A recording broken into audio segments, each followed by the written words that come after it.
For an example, I'm going to show you a short clip of a few minutes from a movie entitled El Abrazo, Partido. It's an Argentinian film from about 10 years or so ago. It's about a young man named Ariel in his early 20s. He's grown up without a father. He works in a small shop with his family, his mother and his brother. It's in a small shopping gallery, and we get to know the owners of the other shops.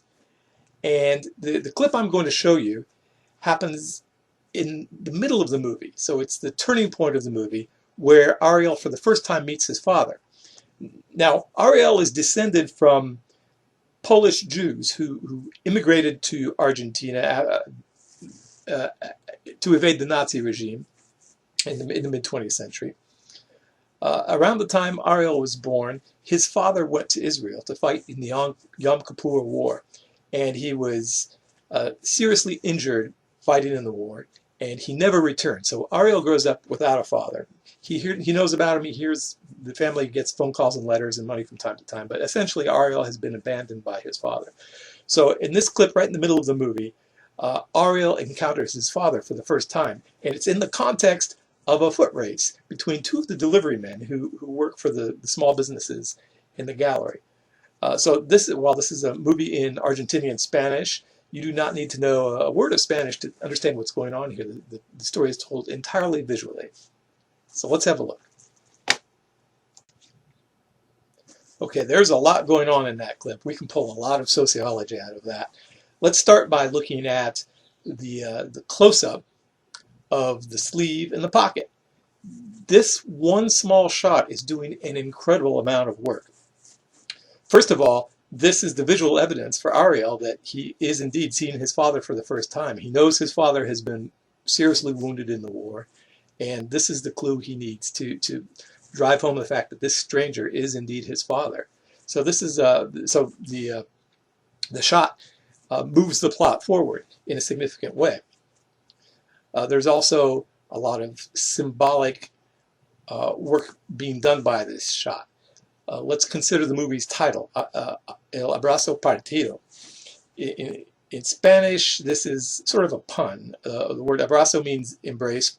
Partido can mean broken or gone. Two words would not usually go together. It's a pun in the sense that these sounds can also mean three different words: abrazo and partido, which means with a broken arm. It's an idiom for fighting fiercely. You're fighting with a broken arm. You're fighting fiercely. And it can also be understood as meaning half a hug or half an embrace. In other words, an embrace that's completed with just one arm. So you can see that the title now is relating to the central theme of the movie, Ariel's abandonment by his father. His father has a broken hug because he only has one arm. His father never hugged him. Indeed, in the version of the film released in the United States, the title given in English was Lost Embrace. Ariel lost the embrace of his father, in part due to the fact that one of his arms was shot off. So this one shot is not only moving, this one close-up shot is not only moving the plot of the film forward, it's also symbolically relating to the title. But there's even more. We haven't even got to the sociology part, but let's do that now. In the clip you saw by Professor Conley at New York University, he talked about how sociology finds the strange in the familiar. We're going to do it backwards. We're going to find the familiar in the strange.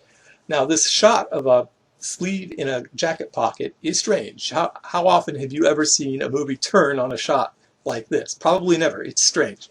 But I am going to argue that there are some very familiar symbols here.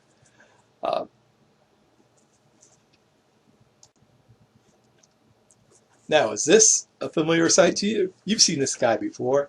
It's a pirate. Notice that this one has three different disabilities. He's missing a hand, he's missing a leg, he's missing an eye. It is almost cliche to use disability or disfigurement as a visual symbol of a moral failure, and that is what the filmmakers are doing here. This man has abandoned his family, ostensibly because he's missing an arm. So his disability, or his disfigurement here, represents his abandonment, his moral failure, and indeed is the cause of his moral failure, according to the first half of the movie. So using disability or disfigurement and equating it with a moral failing is common. It's routine. You've seen this many times before. This is familiar to you. You've seen it in Harry Potter. You've seen it in horror movies. Here's Freddy Krueger. And we could find a host of other examples. It can be found easily in ancient mythology, and here's an example from the Bible in Leviticus. Leviticus really did not like people who didn't look exactly perfect. The filmmakers, in employing this stereotypical, this plot cliche, this archetypical plot device, they're allowing their film to continue the stigmatization of people with disabilities or disfigurements. So there we've taken something that's quite strange at first sight, a close-up shot of a sleeve in a pocket, and we've related it to things that you have seen many times before in other movies.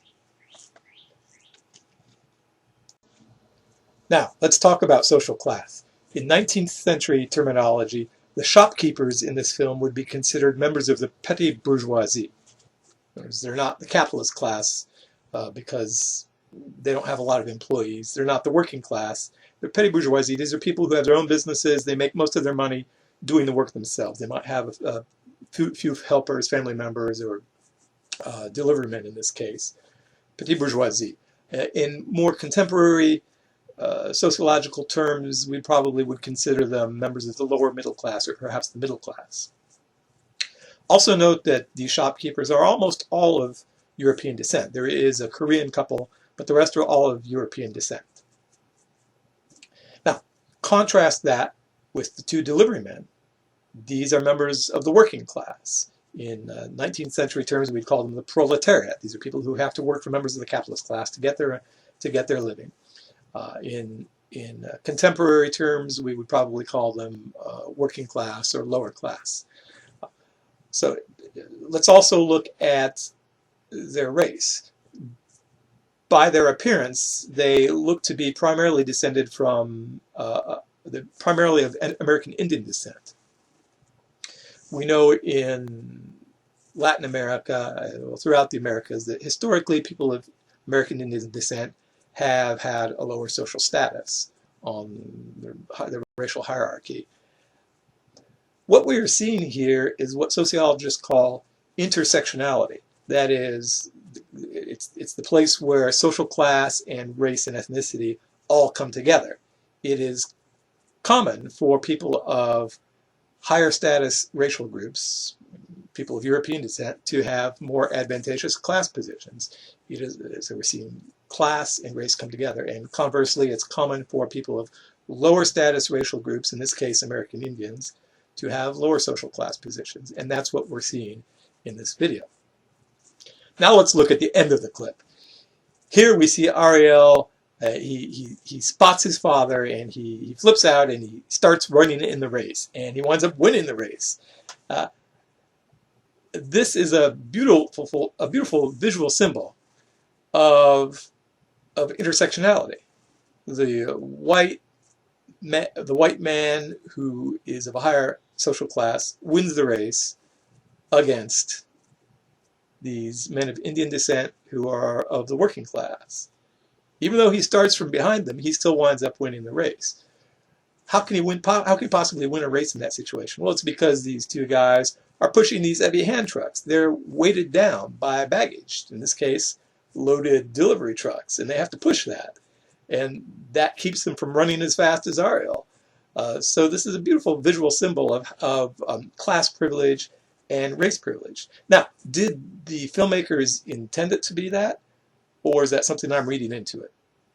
Does it matter? I don't think it does. It's in there. Did the filmmakers intend to stigmatize people with disabilities when they used that shot of the sleeve in the pocket?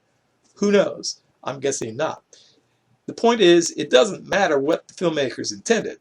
We can still read this as sociologists and fit these things into patterns that we've seen elsewhere. Again, we're finding the familiar and the strange. You have never seen two guys racing delivery hand trucks down a crowded city street before. That's got to be strange to you, right? Certainly I've never seen it. But once we think about it, we see that this is a familiar pattern. People of color, people of lower social classes performing physical feats for the entertainment of more advantaged white people. That's routine. We see that in professional sports, entertainment, all over the place. That's normal. We see Ariel, the more privileged white man, winning the race against these guys who are loaded down with delivery trucks. So there's a lot of sociology in there. And we can do this with almost any movie, and we will. This clip is just to give you an example of how you might begin looking for sociology in film.